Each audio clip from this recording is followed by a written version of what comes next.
No ar, podcast da Lambda 3. Olá, eu sou o Giovanni Bassi e esse é o podcast da Lambda 3 e hoje vamos falar sobre privacidade e segurança. É o terceiro episódio, talvez tenha um quarto, vamos descobrir. Aqui comigo estão... André Valente, Guilherme Siquinelli, William Grazel.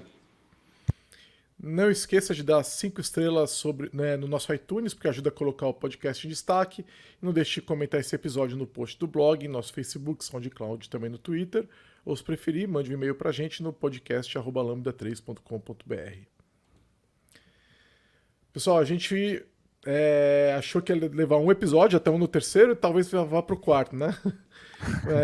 Nesse aqui, a gente vai pegar os assuntos que ficaram pendentes, que são alguns assuntos bem importantes, na verdade, coisa que a gente estava querendo falar desde o primeiro episódio e trazer para a pauta, tá? Vamos começar falando dos comunicadores que a gente usa aí no nosso dia a dia, né? Então, WhatsApp e Telegram, que é o que a gente mais usa, a maioria das pessoas usa o WhatsApp, né? Pouca gente ainda usa Telegram. Vamos começar com a privacidade. Existe privacidade nesses comunicadores? existe parcialmente. Eu tive uma grande decepção no dia em que eu descobri que o Telegram, por padrão, não usa criptografia de ponta a ponta nas suas mensagens. Eu descobri isso no dia em que eu troquei de celular, e aí eu fiz login e estavam lá todas as minhas mensagens, sem eu ter feito backup na nuvem criptografado, nem nada parecido com isso. Ele tem a opção de você criar chats com criptografia de ponta a ponta, eu chamo acho que de privados, mas não é o padrão.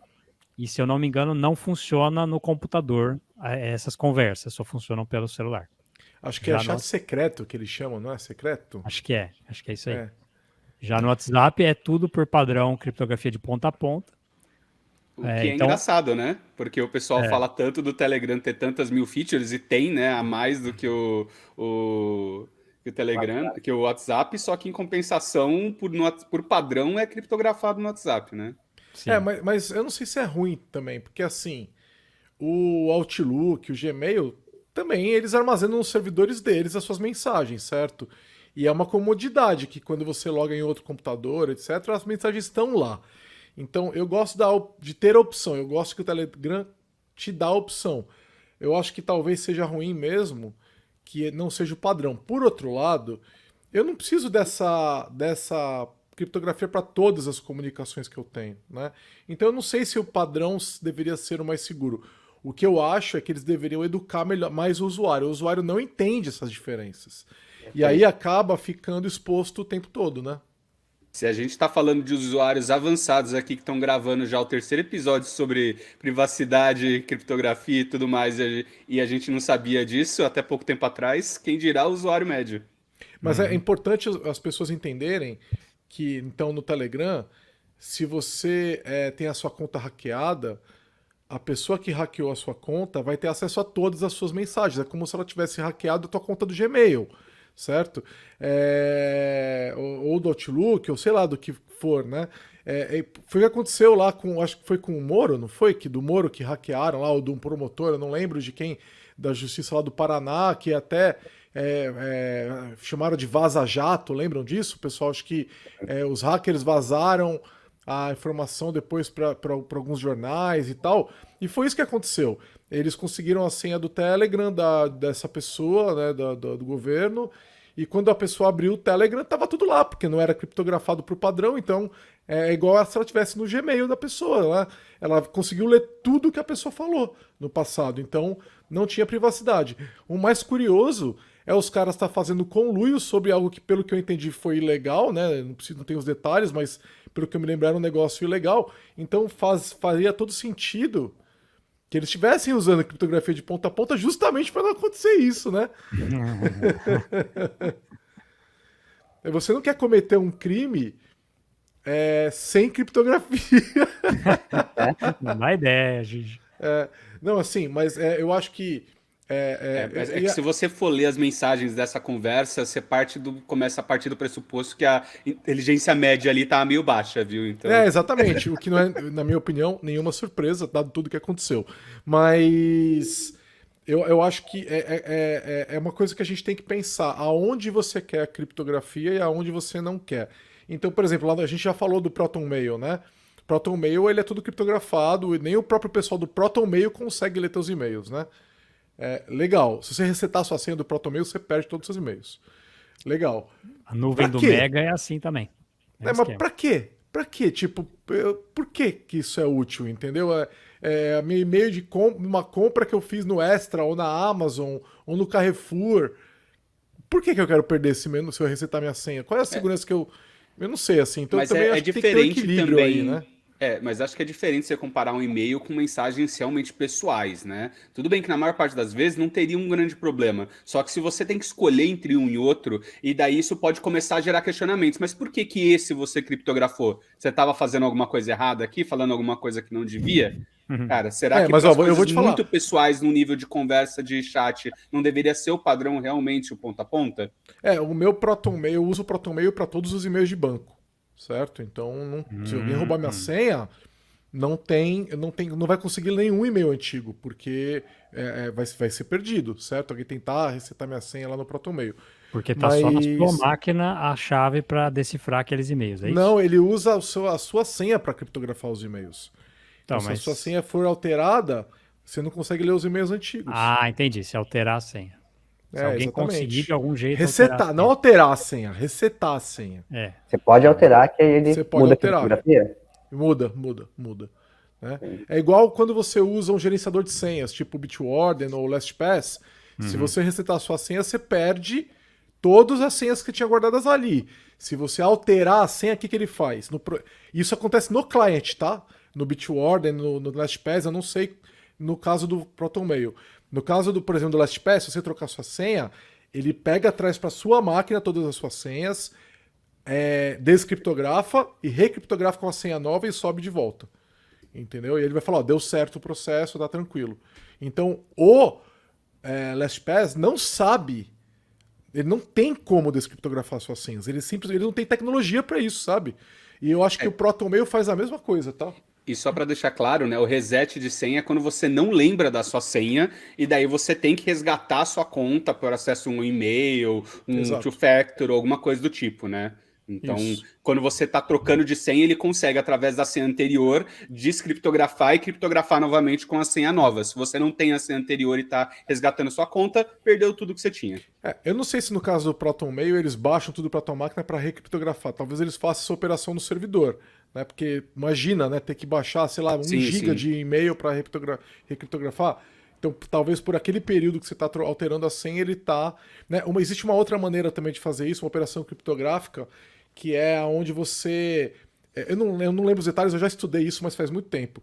Onde você usa uma senha para criptografar outra e cria tipo uma cadeia de senhas, e aí, a hora que você tem isso, você consegue, tipo assim, recuperar. Então, é como assim... É mais ou menos isso, tá? Mas eu posso estar falando besteira. Então, tipo, eu pego a minha senha antiga, criptografo a minha senha antiga com a minha senha nova, e aí, se eu precisar ler um e-mail antigo, ele faz isso, entendeu? Ele vai lá e pega a senha antiga e descriptografa os e-mails antigos. Eu acho que é mais ou menos isso. Eu não tenho os detalhes, mas eu acho que ele pode ser alguma coisa assim, tá? Não me lembro. Tá? Sempre bem complexo, né? Quando é seguro, é bem complexo. É complexo. Isso acontece no Windows também, viu? Isso acontece no Windows também. Se você fizer reset de senha, tiver coisas criptografadas com a API do Windows, você não consegue mais acessar aqueles documentos, tá? Você vai ter que... Você perde aqueles documentos, você efetivamente perde se você resetar a senha. Se você alterar a senha, você não perde, tá? Então, mas depende muito da API que você está usando lá, não é tudo que é assim também, não. Essas criptografias, por exemplo, do Proton Mail, os anexos também são criptografados? Tudo? Pelo que eu entendi, sim. A hora que entra no servidor deles é imediatamente criptografado. Pelo que eu me lembro, nem log eles guardam, tá? Então, assim, se eles são baseados na Suíça, não tem acordo de extradição de dados e nada. Então, assim, se alguém bater na porta deles, eles basicamente não respondem.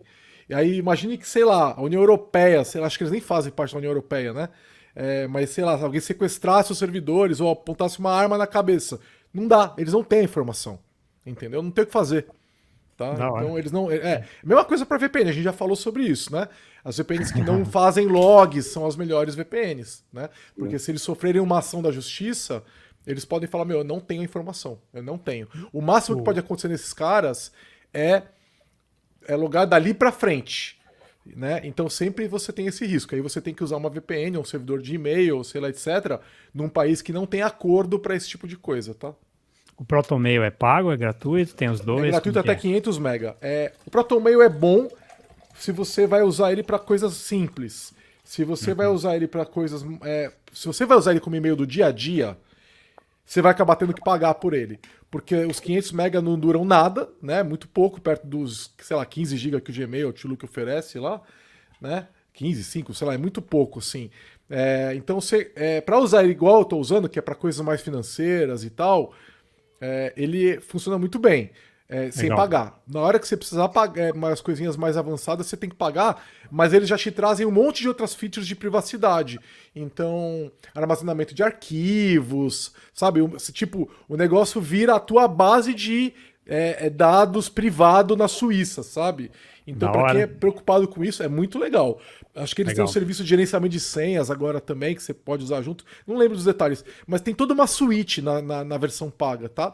Para quem é preocupado com isso, é muito legal. Dá uma olhada lá, porque os caras estão com um negócio estado da arte ali mesmo, sabe? Da hora. Bom, eu acho que não deve ser o caso deles, então, mas falando do WhatsApp, por exemplo, o WhatsApp garante para você que as suas mensagens trocadas e também as chamadas de vídeo e de voz são todas criptografadas. Mas, se você for extremamente preocupado com privacidade, você tem que lembrar que eles não falaram nada sobre o tanto de mensagens que você manda por dia, com quem você conversa, com que frequência, de que grupos você faz parte, esse tipo de coisa. Os nomes dos grupos, talvez tudo isso eles tenham acesso e possam saber. Então, do mesmo jeito que o Facebook sabe muito sobre, sei lá, sua orientação política, não sei o que lá, nada garante que o WhatsApp também não saiba alguma coisa sobre a sua personalidade.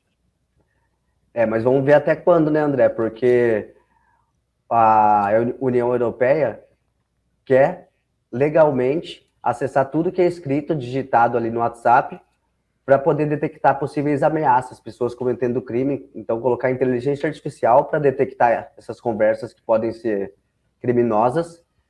E o CEO do WhatsApp não gostou da ideia, porque ele disse que 90%, 90% ou 98%, eu não lembro direito, das pessoas não vão desejar um produto que está sendo lido o tempo todo, né? Então, Isso é mentira, né? Porque o Gmail é exatamente isso. O Gmail é lido por máquina com IA, inclusive, e isso é usado para oferecer anúncio para a gente. E é um dos maiores provedores de e-mail gratuito do mundo, assim, né? Então essa é mentira dele, porque não vão querer porque querem, e de fato usam. E eu vou te falar, eu tenho contatos na polícia, né, que são de tecnologia, e é de fato um problema isso, tá? Então vamos lá, vou colocar os lados desse problema. Um lado, você precisa que uma pessoa seja capaz de investigar uma pessoa, um policial, etc., seja capaz de investigar um caso de pedofilia, certo? Ou de lavagem de dinheiro, etc. E se você tem, por exemplo, a pessoa que está sendo pedófila, etc., no WhatsApp, totalmente protegida, essa outra pessoa não consegue fazer o trabalho dela. Então, eu já conversei com policiais de tecnologia e isso é um negócio complicadíssimo, atrapalha muito a investigação de gente que está querendo fazer um trabalho real, legítimo de proteção da sociedade, tá? E necessário, né? Por outro lado, se você colocar isso daí, o que impede um governo autoritário de usar isso para fins políticos, por exemplo, né? E virar e falar assim, vamos, igual aconteceu agora no governo atual, onde eles começaram a montar uma lista de pessoas politicamente que não concordavam com eles e começaram a fazer dossiês com essas pessoas. E deu um maior escândalo sobre isso, né? Imagine se eles estivessem podendo montar perfis usando o WhatsApp, o Facebook, etc., isso seria um abuso tremendo da privacidade, da liberdade da população, né? Então, e assim, esse governo atual, não concordo com ele, é um governo de direita, não me agrada, mas eu não acho que nenhum governo deveria fazer isso, seja ele de direita ou de esquerda, né? Isso não deveria. Então, como é que a gente constrói esse tipo de coisa de forma que seja equilibrada? Eu acho que não dá para deixar um pedófilo totalmente livre para fazer esse tipo de coisa. Então, mas é um assunto muito complicado. É um assunto muito complicado. E eu acho que o cidadão comum, privado aí e tal, A pessoa tem que ter direito de ter uma comunicação com quem ela quiser, sobre o assunto que ela quiser, sem o governo conseguir ler. Entendeu? Esse é um outro detalhe muito complicado. Então, assim, o cara lá tá tendo um caso extraconjugal. Não é problema meu. Eu não faria, não faço. Cada um é dono de si. Não é problema meu. O governo não deveria saber disso. Entendeu? Se ele quer fazer, ele deveria ter os meios para fazer. Né? Isso é um problema pessoal daquela pessoa. Sabe? Então, perseguições de minorias, né? Quantos governos a gente sabe que tem hoje, que ainda hoje persegue grupos minoritários, não só, né, questões de gays ou coisa do tipo, mas minorias étnicas mesmo, né? Grupos religiosos específicos. Cara, a gente tem exemplos no mundo disso hoje. Toda hora que eu vejo essa notícia de que algum governo quer ler o WhatsApp, eu fico preocupado com isso, sabe? Tipo, até onde isso pode ser abusado. Porque outra coisa que vai acontecer é o seguinte: no momento que o WhatsApp libera a leitura de mensagens para a União Europeia, um país autoritário X no planeta vai falar, opa, liberou para eles, vai ter que liberar para mim. Entendeu? Imediatamente, no dia seguinte. Porque no momento que a capacidade tá presente no produto, ela vai ser exigida pelo outro governo. E o governo vai falar assim, ou você sai do país ou você me dá. E sabe que o Facebook, que é dono, sabe o que vai fazer? Ele vai dar. Entendeu? E aí acabou a liberdade naquele país. Um país que às vezes já tá sofrendo com um problema de guerra civil, etc. Vai ter mais um instrumento para perseguir a população. Então é um negócio muito delicado mesmo. Toda vez que eu vejo isso eu me preocupo pra caramba com isso. Ô Gigi, uma coisa, você falou que no Gmail já acontece isso, mas o que acontece é que o Google tem acesso aos nossos e-mails para oferecer propaganda e coisa e tal, mas não acontece de o Google fornecer esses dados à toa pro governo. Sério? Né? Você acha? Você realmente acha isso? Vou te falar uma coisa, André. Peraí. A NSA, existe uma lei nos Estados Unidos que se o Google for, ou a Microsoft, ou o Facebook, for intimar... Qualquer empresa, tá? Era isso que eu ia falar. Empresa. Tem que ter uma intimação. Tem que ter uma intimação, tem que ter um mínimo... Tá, mas eles... Isso, calma. Né? Existe uma intimação. Mas eles não podem falar que foram intimados. Entendeu? Então, assim, ó...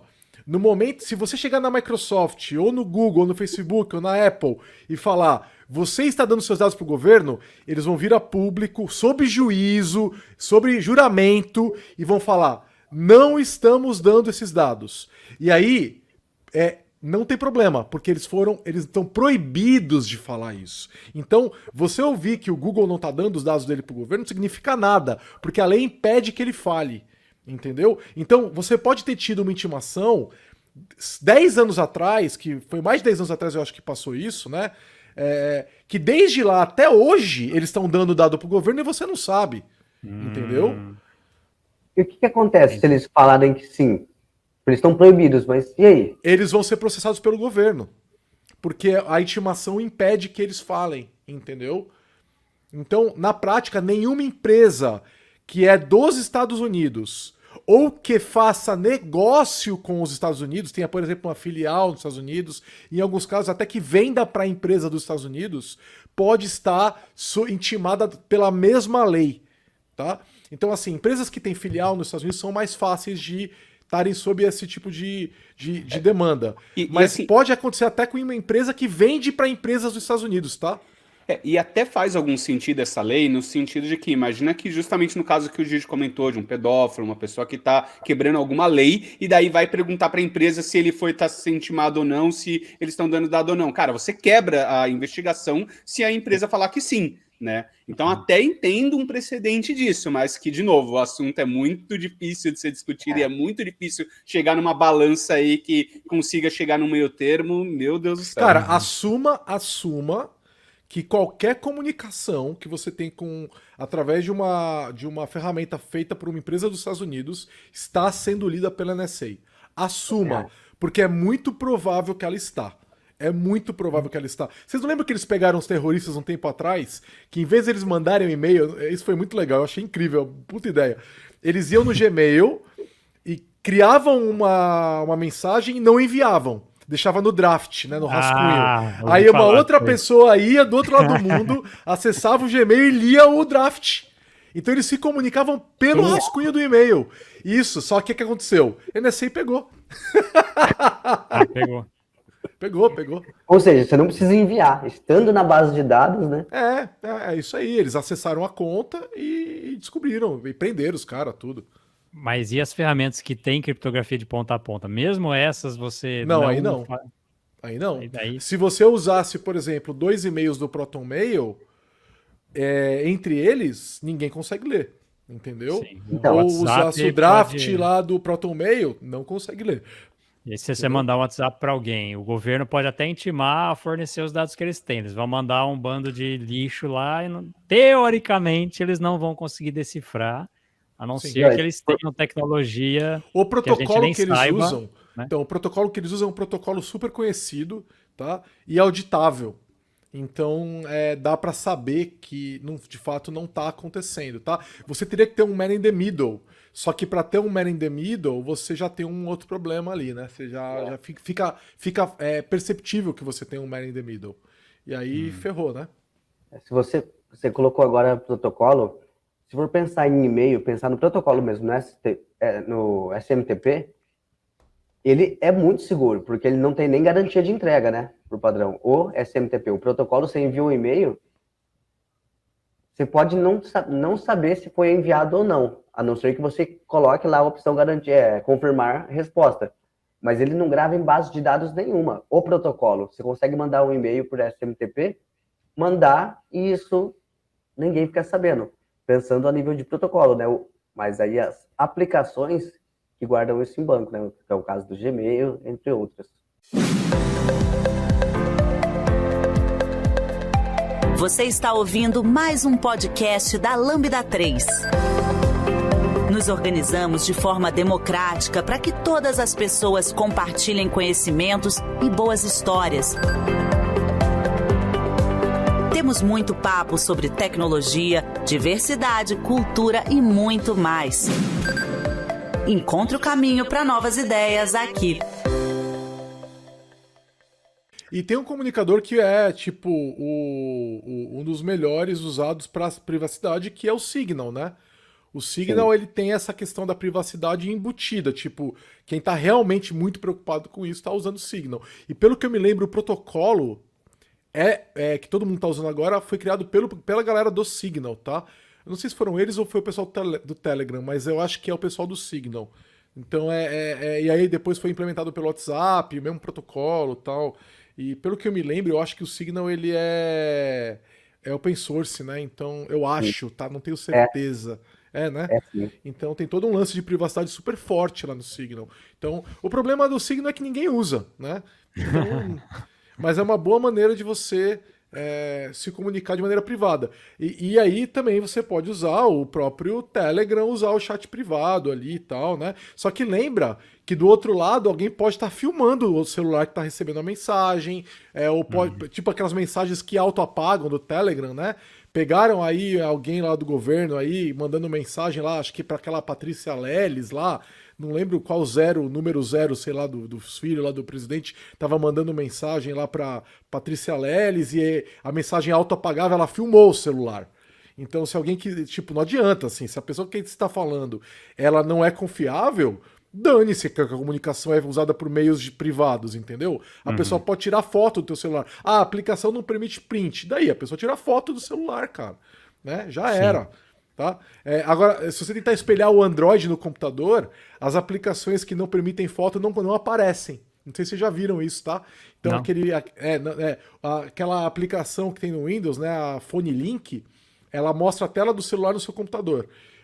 A app de banco não aparece, as apps que não permitem print na tela não aparece só uma tela preta.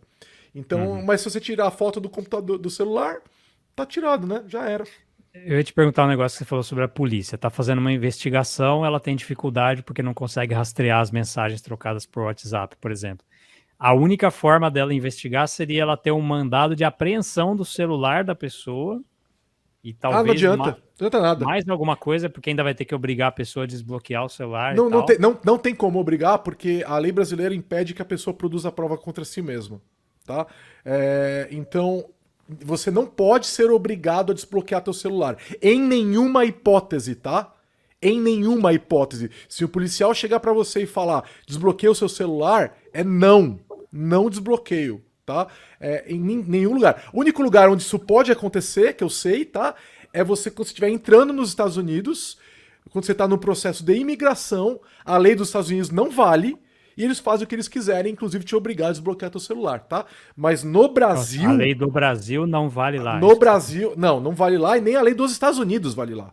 No processo de imigração, você não está coberto pelas garantias constitucionais dos Estados Unidos, tá? No Brasil, em qualquer lugar do território, inclusive na imigração, tá? Ninguém pode te obrigar a produzir prova contra si mesmo, e você não é obrigado a desbloquear teu celular. Tá? Então, por exemplo, recentemente, aquele caso do cara bolsonarista lá que matou a não sei quem lá, matou o cara petista lá tal, pegaram o celular dele, né? Tava com a mulher, o celular, tudo indica que ela sabia a senha, mas ela falou que não sabia, eles não podem obrigar ele a desbloquear o celular. O que eles podem fazer? Usar alguma técnica para hackear o celular e acessar as informações. No entanto, isso vai obrigar um acordo de cooperação com os Estados Unidos. Por quê? Eu assumo para mim, tá? Nenhuma tecnologia de nenhuma grande empresa de criptografia é totalmente segura. O governo dos Estados Unidos consegue abrir qualquer coisa. A criptografia da Samsung, o Knox ali, tenho certeza, tá?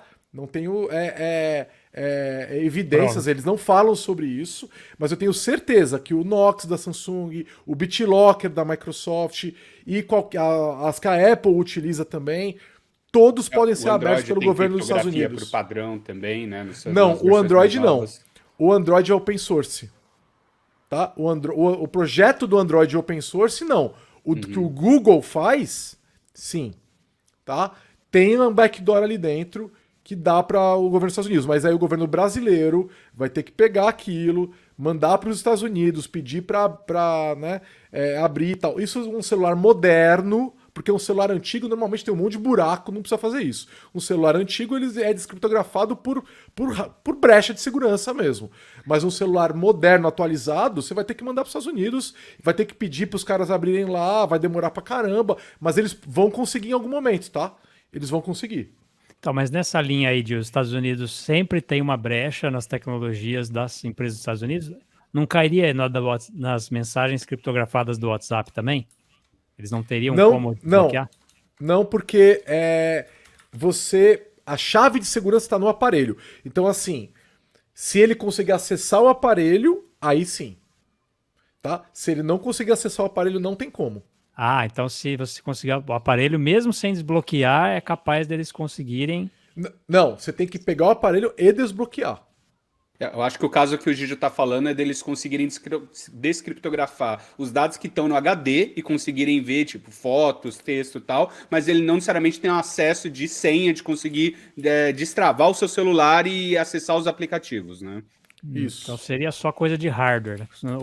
Todo hardware eles têm um backdoor, que nem se falou, para conseguir desbloquear. Não é o hardware, né? é o software, tá?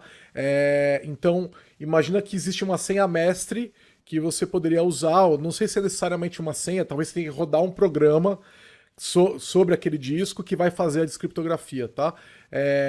Eu acredito que todas as empresas que negociam nos Estados Unidos, grandes e tal, estão nessa situação. Agora, por exemplo, as que não estão lá, por exemplo, uma Xiaomi que está no Brasil, chinesa, ela talvez não tenha isso com o governo dos Estados Unidos, talvez ela tenha isso com o governo chinês. Aliás, porra, certeza, né, cara?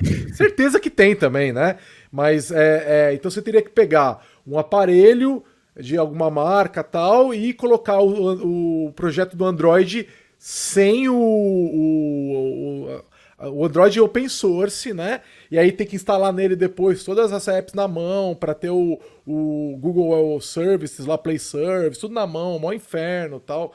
Tá? Então, dá trabalho você fazer realmente um negócio verdadeiramente protegido, tá? Assim, no Linux você também tem total garantia que você está protegido, tá? Porque as tecnologias são todas open source e tem garantia de que não dá para ler, tá? Agora, olha só, não sei se vocês se lembram do projeto do TrueCrypt, que rolava até uns 10 anos atrás, tá? Então, o que o TrueCrypt fazia? Ele criptografava HD era Linux e Windows, não sei se tinha para Mac, mas Linux e Windows é certeza.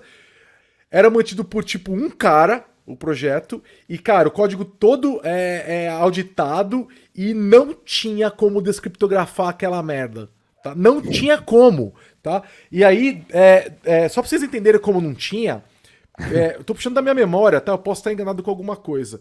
Quando teve a prisão do Daniel Dantas, eu acho que foi do Daniel Dantas, posso estar enganado também, tá? Faz uns 10 anos isso aí, né? O HD dele estava criptografado, pelo que eu me lembro, com o TrueCrypt, tá? Não tem como abrir, cara. Você não sabe no HD aonde termina o dado e aonde começa o barulho, entendeu? Porque um HD criptografado, você não entende o que tem nele, não tem estrutura no dado criptografado. Parece tudo white noise, sabe? Você não consegue, você lê, parece tudo bits aleatórios. Entendeu? Você não sabe entender o que tá naquilo. E o TrueCrypt, ele tinha essa característica de você não conseguir saber o que era dado e o que não era, né? Eles prenderam o cara, pegaram os dados do HD dele, não conseguiram criptografar, mandaram para os Estados Unidos, não conseguiram descriptografar lá, mandaram de volta os HDs, pelo que eu lembro, estão na PF até hoje, na Polícia Federal, como prova e não tem o que fazer. Então não sei, talvez até tenham devolvido pro cara, acho que ele foi solto depois, não lembro detalhes, tá? Então assim, não assumam que é exatamente essa pessoa, tal, tem que dar uma pesquisada sobre isso. Mas se vocês forem procurar na internet, vocês vão ver essa informação, tá? De que não conseguiram, tá? Um tempo depois que aconteceu isso, o projeto do TrueCrypt foi descontinuado, ninguém entendeu muito bem o que aconteceu, o desenvolvedor veio a público, falou, do nada ele postou uma mensagem no site dele e falou assim, o projeto acabou. E aí pediram, pelo que eu me lembro, não era open source, pediram para ele abrir, não, acho que era open source, mas a licença, não, o código era aberto, mas o projeto não era open source. Então o projeto era aberto, dava para auditar o código, mas o código não podia ser forcado. E aí o pessoal falava, vamos forcar o projeto, não dava a licença, não permitia forcar, e o pessoal implorou para ele permitir a continuidade do projeto, ele não permitiu. O que eu tenho pra mim que aconteceu? Giovanni, teorias da conspiração, tá? Ele foi intimado pelo governo dos Estados Unidos para encerrar o projeto. Entendeu? Porque aquilo era uma ameaça à segurança nacional. Porque qualquer pessoa no mundo conseguiria mandar ao governo dos Estados Unidos a merda. Entendeu? Porque não dava para descriptografar. E tinha um negócio do TrueCrypt que era incrível, que era chamado de plausible deniability, né? Então negação plausível. O que acontecia com o TrueCrypt? Imagina que você tinha um HD, tá? E você fala assim, com 500 GB, tá? E você fala, 400 GB eu vou dar pro Windows, pro sistema do Windows. E 100 GB? Depois eu vejo o que eu faço. Então você tem 100 GB na sua máquina de espaço white noise, sabe? Barulho, não tem organização nenhuma, certo? Alguém vai lá na tua casa e fala assim, você tá preso, me dá aí teu HD. Aí a pessoa pega o teu HD, vamos dizer que ele tava criptografado com alguma coisa tal, e ele fala assim, beleza, vou mandar esse HD pros Estados Unidos com BitLocker, por exemplo, e vou descriptografar. Beleza. Aí essa outro 100 GB, você fala, nunca usei. Ele fala, não, você tava criptografando isso daí. Eu falo, não, nunca usei pra nada. Não, você usou o TrueCrypt pra criptografar isso daí. Eles descobrem que você tinha o TrueCrypt instalado no HD. Aí você fala, não, eu não usei. Eles não têm como provar se você tinha uma partição de dados ali. É impossível provar que aquilo lá era dado, entendeu? E aquilo poderia ser uma partição do TrueCrypt. Só que é impossível provar. Então, você tem negação plausível. Você pode alegar em juízo de que não tem nada lá e eles são incapazes, tecnicamente, de dizer que tinha alguma coisa lá. Certo? Não existe, até onde eu sei, nenhuma tecnologia mainstream, né, que ofereça isso hoje em dia, a negação plausível, tá? E isso era um problema para o governo dos Estados Unidos. Não tinha como processar. Um HD que está criptografado com BitLocker, você consegue dizer que ali está criptografado com BitLocker. Ele tem uma assinatura. O do TrueCrypt não tinha. Entendeu? Então, cara, era incrível o projeto. Eu não sei se de lá pra cá apareceu uma outra alternativa razoável, tão razoável quanto o TrueCrypt e tal, mas ele era, tipo, assim, o estado da arte da criptografia E era um negócio incrível, assim, sabe? Incrível mesmo para essa proposta de privacidade. Só que, mais uma vez, o debate, né? Essa partição poderia ser usada por um pedófilo para guardar suas fotos de crianças. Ou seja, não dá. Assim, é um risco, é um negócio delicado. Então você está com uma tecnologia que ela pode ser usada tanto num país que está sob ditadura para planejar uma retomada da democracia, quanto para um pedófilo. E aí? Né? Como é que faz? Através de soluções tecnológicas e inovadoras, a Lambda 3 entrega projetos baseados em metodologias ágeis para empresas que buscam qualidade, agilidade e sustentação de seus sistemas, com o objetivo de potencializar o seu negócio.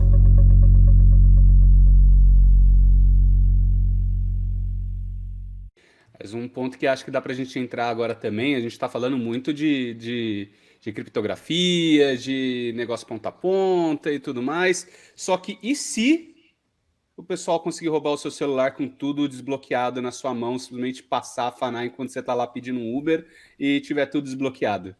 Que isso, William? Isso não tem como acontecer isso aí não, cara. Só aconteceu há menos de um mês com a minha mulher, com o iPhone dela, e daí a sorte é que ela tava com uma amiga, ligou para mim na mesma hora, e eu fiquei competindo em tempo real com filha da mãe, que conseguiu trocar a senha do Apple ID dela, e tava trocando a senha do Gmail.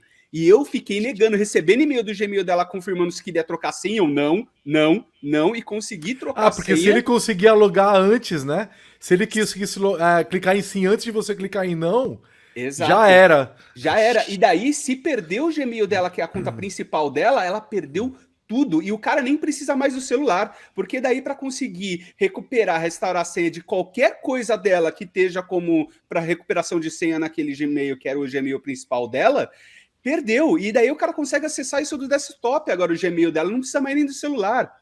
Entendeu? Sim.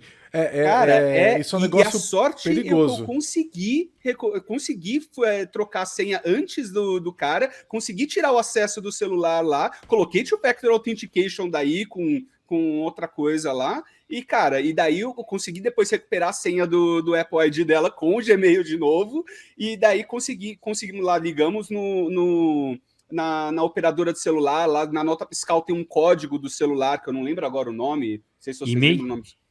Acho que que você fala para a operadora e eles conseguem bloquear remotamente, que se eles forem espertos o suficiente, eles ainda conseguem passar por cima disso, mas aí é outro esquema, pelo menos o acesso na hora, com o celular desbloqueado, eles não tem mais lá. E, cara, é terrível isso, cara, terrível. Vamos lá, tem várias coisas acontecendo aqui, né, porque, de fato, se todas as suas chaves estão no aparelho, já era, ele foi pego desbloqueado.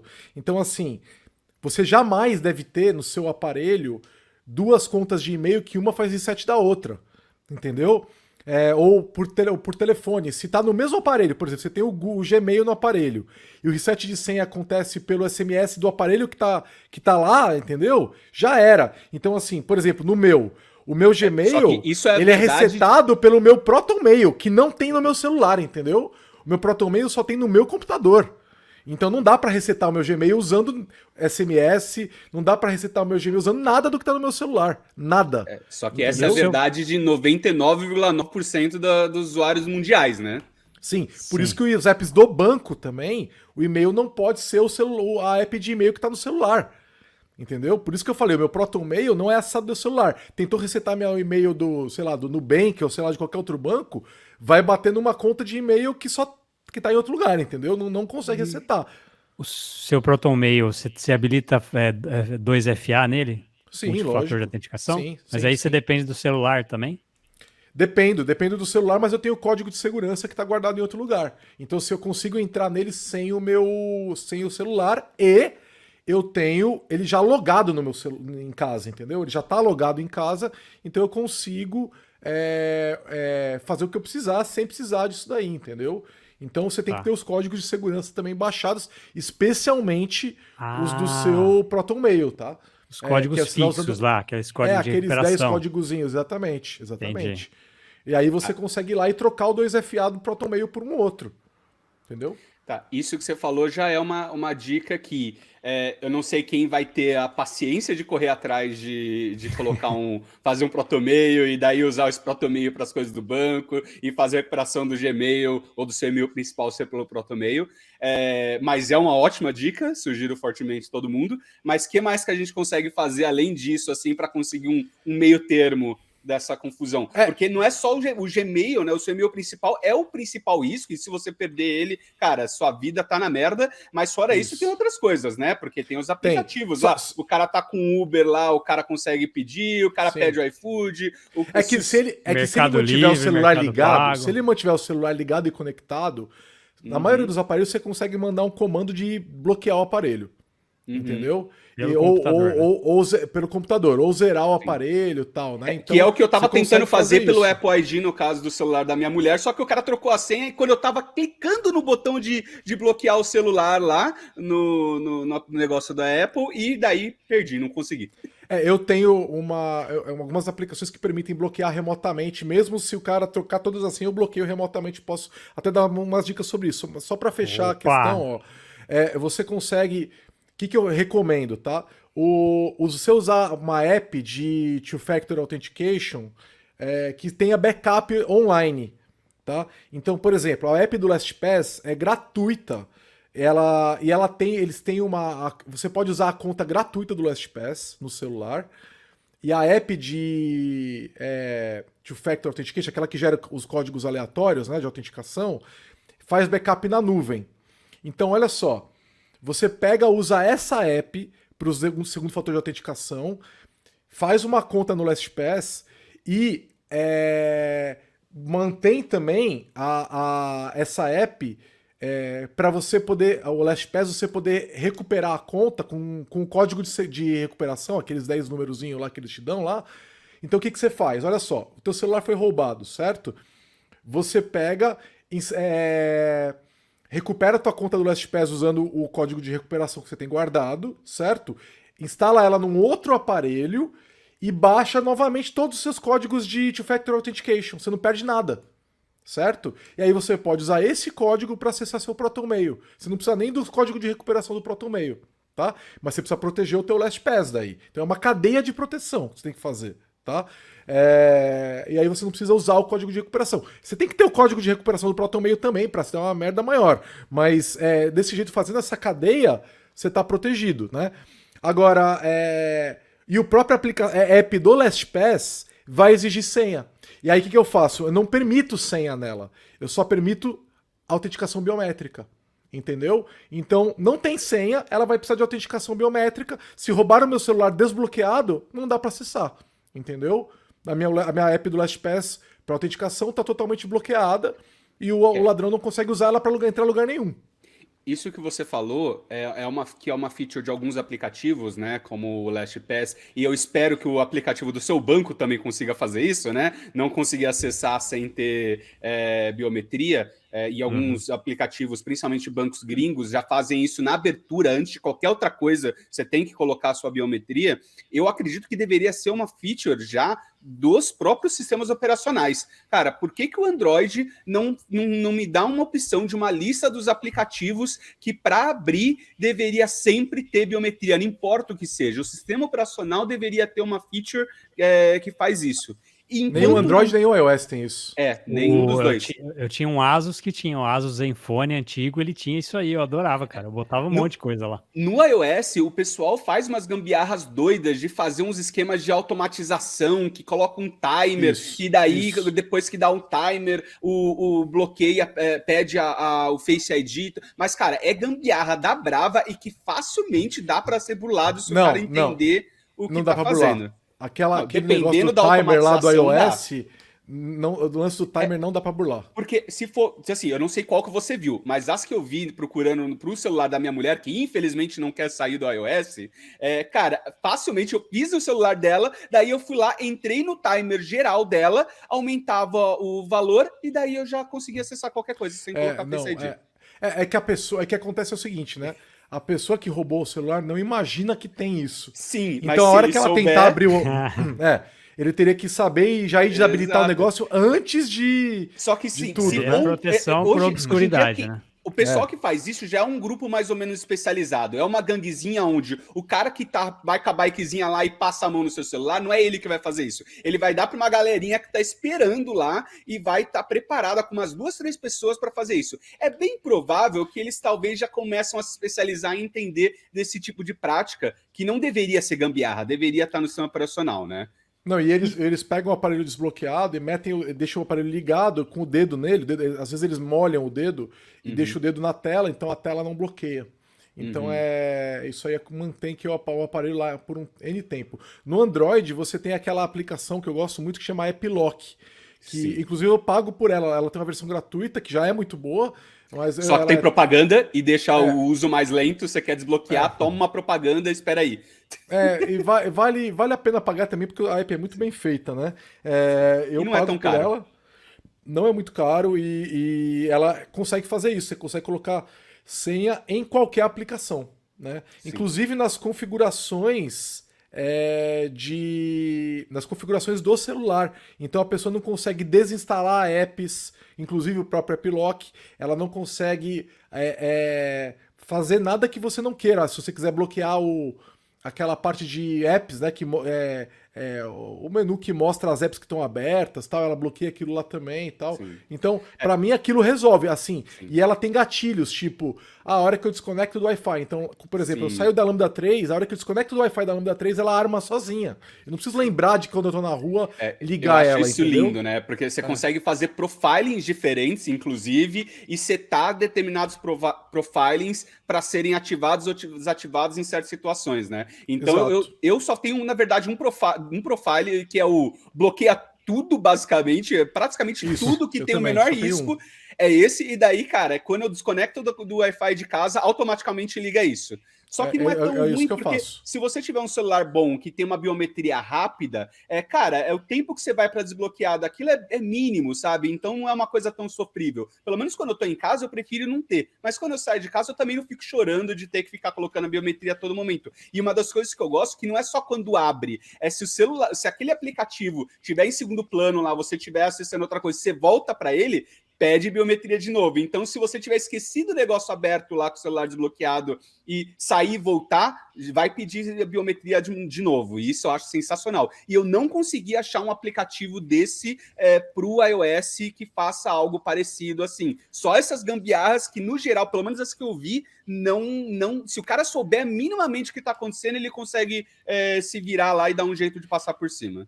Então, e o outro lance que eu faço é o MacroDroid. O MacroDroid completa isso. Então, o MacroDroid também é uma app gratuita, tá? E aí eu tenho um lance nele que se eu receber um determinado SMS de qualquer pessoa, ele loca o aparelho. Então, assim, o que normalmente o cara vai fazer ele vai pegar e vai tentar usar o seu SMS para roubar teu WhatsApp, por exemplo. Então ele vai lá, para evitar um bloqueio remoto do aparelho, ele vai lá e desliga o Wi-Fi, certo? Desliga dados de rede. Mas só que se ele desbloquear o dados a conexão toda e botar em modo avião, o aparelho fica inútil para ele não consegue fazer nada. Então ele tem que manter pelo menos o SMS funcionando. Manteve o SMS funcionando, eu mando o SMS de bloqueio e bloqueio e já ligo o Wi-Fi, entendeu? E assim, ligo dados móveis, tudo, e aí em seguida zerar o aparelho. Acabou. Entendeu? É uma SMS específica que você escreve? Tipo, você manda uma mensagem específica. Se ele receber uma mensagem específica, ele vai ativar o modo de desespero. Começa a tirar foto, mandar foto por SMS. O cara tá fudido, entendeu? Ele vai ser preso, provavelmente, porque vai mandar dados de localização pra mim, tudo. Eu vou chegar com a polícia na porta do cara depois de 5 minutos, entendeu? Eu vou ligar, vou falar, tô com a localização do meu aparelho, vamos lá pegar. Entendeu? É isso que tipo, se você roubar meu celular, você tá fudido. Entendeu? O App Locker, o que a gente tava comentando, ele tem um esquema desse de bloqueio por SMS também. Eu não sei se faz tudo o que você tá comentando. Mas uma coisa que tem, inclusive, o App Locker, se você entrar nele mesmo e tentar mexer em alguma configuração dele, você pode configurar para ter uma senha extra, né? Eu comentei desse aplicativo para minha mulher, ela tem a senha do meu celular, mas daí ela tentou entrar no App Locker para entender como é que era, quando eu tava tomando banho, sei lá o quê, e daí ela errou a senha, porque não era a senha normal lá, e daí depois eu vi uma notificação da cara dela mexendo com o celular assim, e ela ficou desesperada que percebeu que tava tirando foto.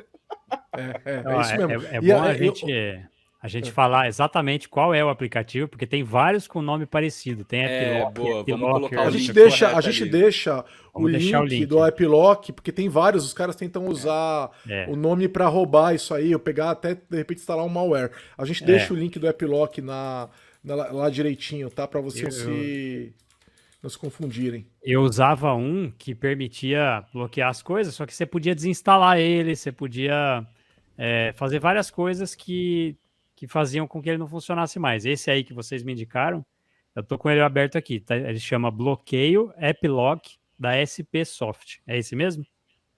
Dá uma olhadinha aí. É SP Soft, é isso mesmo. É isso aí. É isso mesmo. Se você tentar desinstalar ele não vai deixar, quer ver? Aqui, ó. Este app é um administrador do dispositivo e deve ser desativado antes da desinstalação. E para você desativar, para você fazer isso, você tem que tirar o administrador dele, ele vai pedir a senha. Então ele é todo pensadinho para não ter essas brechas aí. Você tem que configurar ele com calma ali.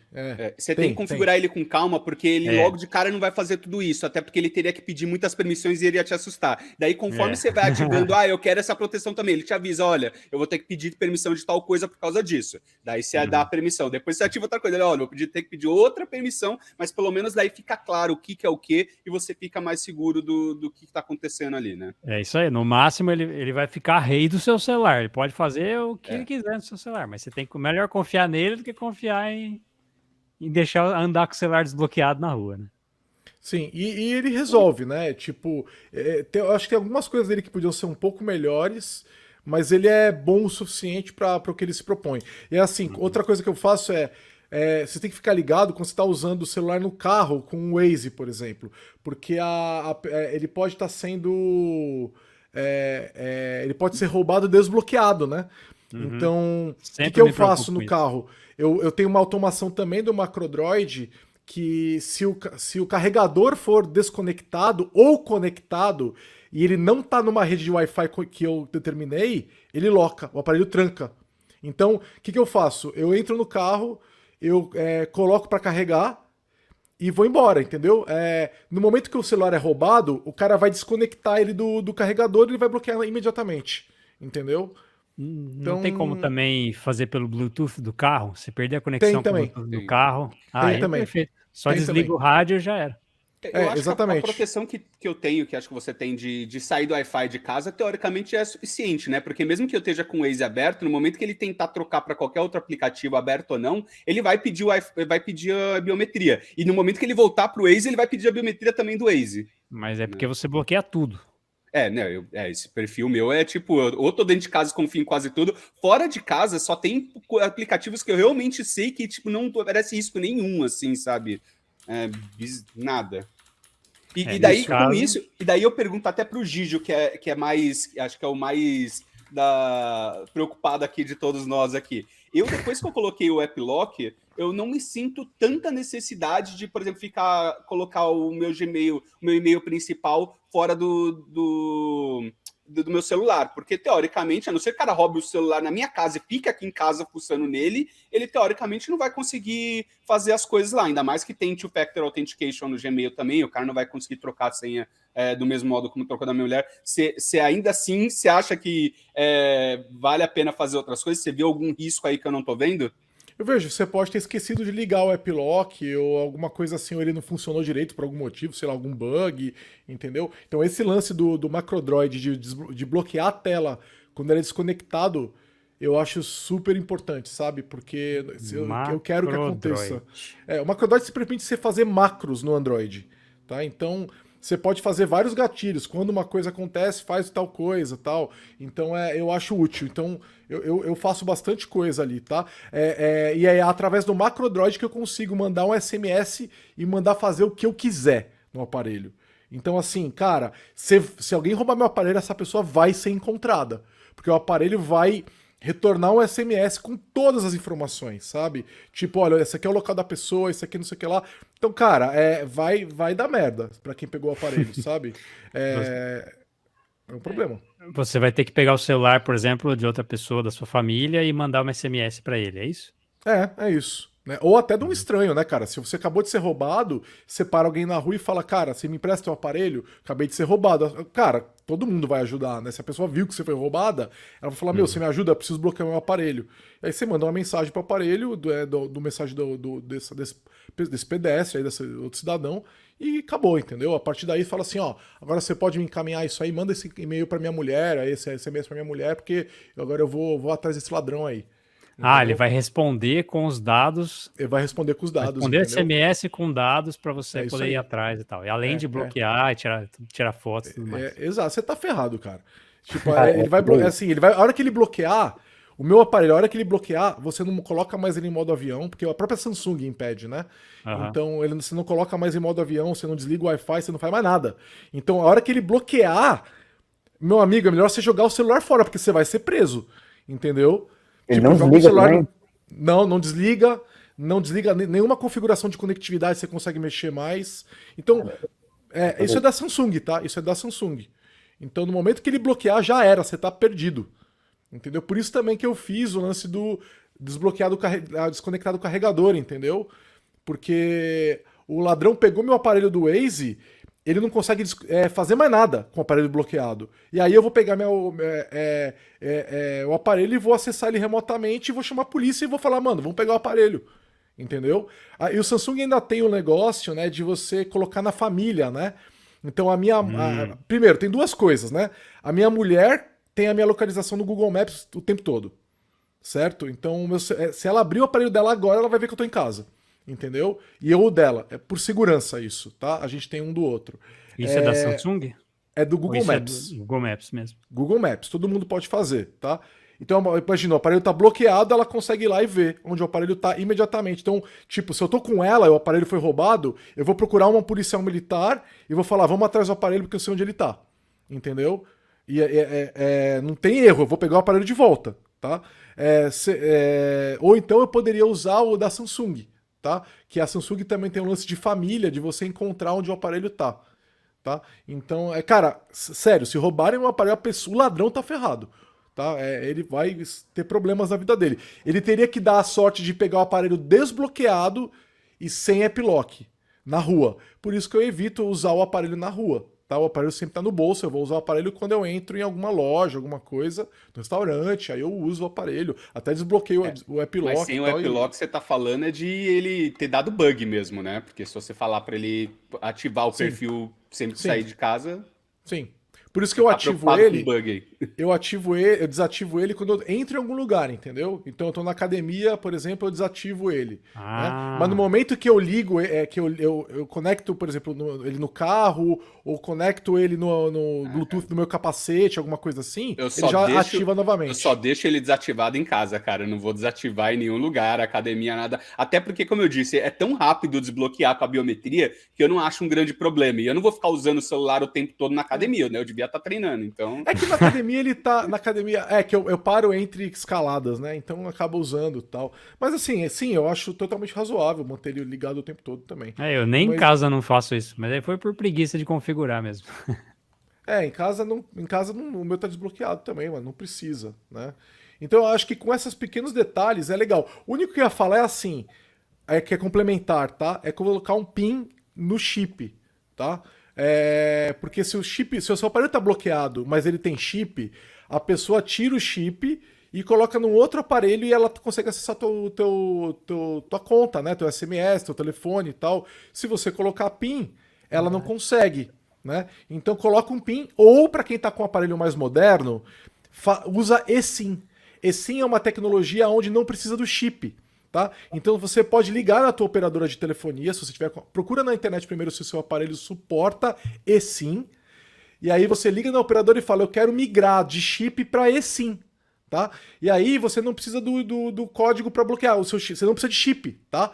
Então o aparelho funciona sem o chipzinho sem o chipzinho lá, e aí se o aparelho for roubado, não dá para tirar o chip e colocar no teu aparelho porque não tem chip. Tá? Então é muito melhor. Tá? Recomendo quem está com aparelho moderno fazer isso. Tá? Então a desvantagem é que quando você vender o aparelho, você vai ter que ligar na operadora e falar, ó, eu vendi o aparelho, comprei um outro, preciso que você transfira desse aparelho pro outro, aí eles pegam e transferem. Tem que passar o código, acho que é o código do e-mail e tal, e eles transferem. O bandido não pode fazer isso aí também? Se passando não, por porque você? ele não é... não dá. Ele nem sabe não teu dá? nome, cara. Ele nem sabe teu nome, cara. Tem uns vídeos aí na internet de uma mulher que botou um choro de bebê no fundo e ela se passou por coitadinha.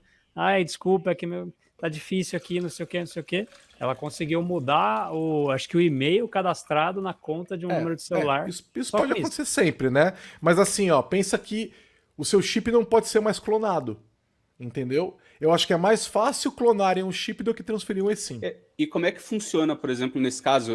Eu viro e mexo quando eu vou para os Estados Unidos ou para algum lugar, uma viagem. É normal eu comprar um chip da região lá para internet. Normal. O celular ainda funciona com chip, não tem problema nenhum. Não, mas daí, se ele tiver cadastrado com eSIM, eu consigo ainda colocar um outro SIM, né, um outro chip normal lá e ele vai funcionar, mas ele funciona com os dois? Como é que é? Sim, ele é como se ele suportasse 2 chips, entendeu?